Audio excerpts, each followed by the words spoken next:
Hey guys, okay, today we're going to be doing a oil and filter change on this 2019 Wacker Neuson WL32. It's got the Perkins 404F-22T turbocharged diesel engine in it.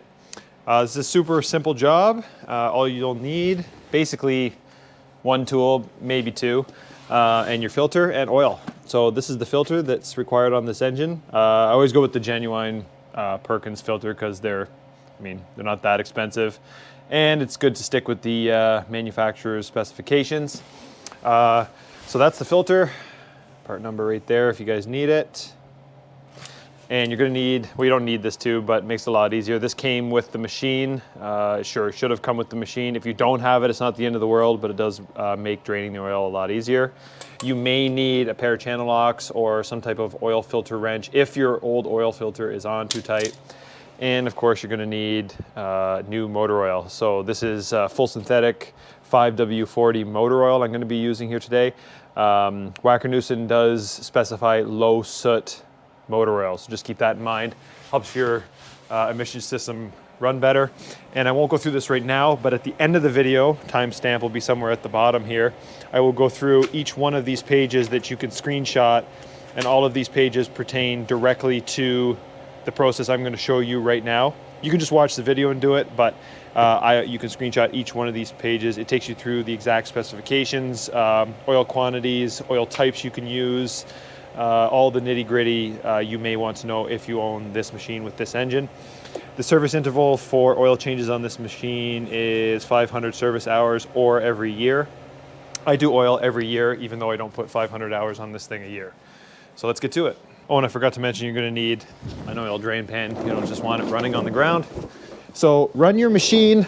You don't necessarily need to get it up to operating temperature, but it is nice to get it warmed up and all the fluids moving around. So if you come underneath the machine here, you'll see there's a sort of a cap. You're gonna unscrew that cap.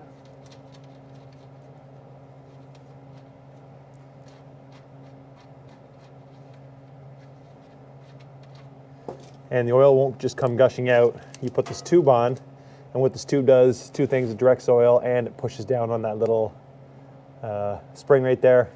It's like a check valve.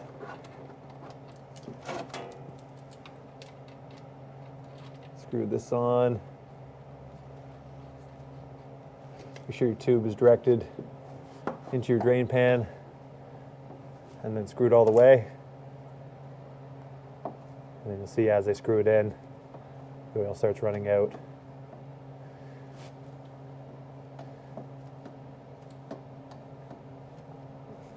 So let that drain out. I mean, the longer the better. I let them drain out for 10, 15 minutes, but you can probably do it in as little as 5. Your oil filter is located on the left-hand side of your engine. It's a lot easier if you remove the toolbox that sits right here. There's just two hand tighten turn bolts that come out, and it comes out. It's this toolbox right here. These little knobs hold it in. Get that out of your way, make it a lot easier accessing the filter. Loosen your old filter. Mine was on there a little tight, so I had to start it with the channel locks, get it going. Just make sure you have a oil drain pan big enough to do this at the same time as you're draining, just so the oil doesn't go everywhere.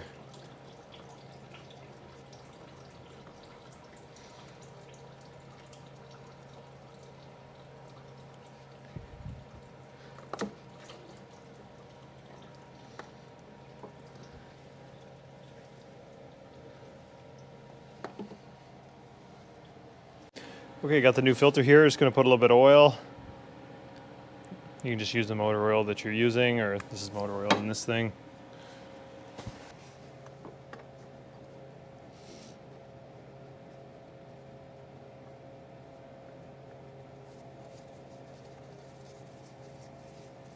And then just give it half, 3/4 of a turn past contact. Take the tube off. I just keep this in the machine, in the little toolbox. Put our cap back on.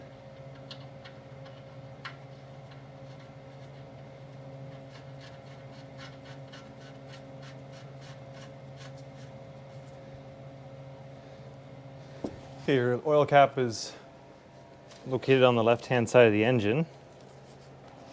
There's there. And I like to use this long funnel, and I just have a bungee cord on it there. I'm just gonna put it in and just tie this to something back in the engine here. Okay, we're gonna start dumping in our oil. This engine takes minimum 8.6 liters, maximum 10.9, I believe. We're gonna shoot somewhere in between there. You gotta keep in mind that's a dry engine. There will always be some residual left after an oil change, so you don't wanna go the full 10, 10.9 or 10.6, whatever it is. All this particular information will be in those pages that I'll show you at the end of this video. Okay, I just put in what I think is about 4 liters. I'm gonna check where we're at. Not even up on the dipstick yet, but it is gonna take some time for it to make its way through the engine. Okay, I haven't started the motor yet. We're just gonna do the final check here before we start it. And we're just on the high side of the 2 marks. So I'm gonna start it up, run it, let it settle, check it again. Don't forget to remove your funnel and put the cap on when you're running the engine or oil will come out.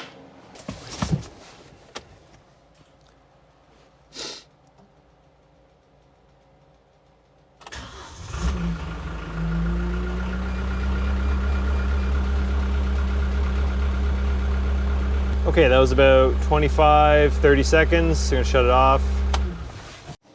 Okay, it's been sitting for about 5 minutes. We're about halfway up. I'm just gonna add a tiny bit more. Okay, there it is, guys. So I'm about 3/4 up between the hash marks there. That's where I'm gonna keep it, just in case there's any more settling happening. If I can say anything about this, just do not overfill it. Overfilling it is can be really bad for the engine, causes foaming, and you just do not want that. It can cause engine failure. So just keep it, just below the top mark there, and you should be good. Always make sure the machine's parked on level ground, and that's all there is to it. So there's just the service schedule for the entire machine, and then you can just screenshot these as I go through.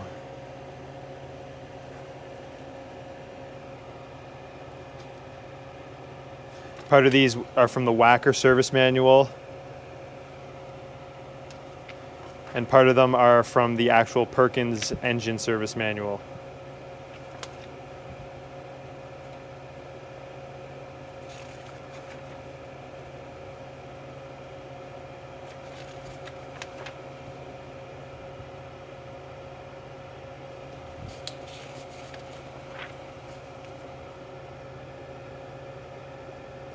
If you guys can't see these or you need something super specific, clarified, just shoot me a message.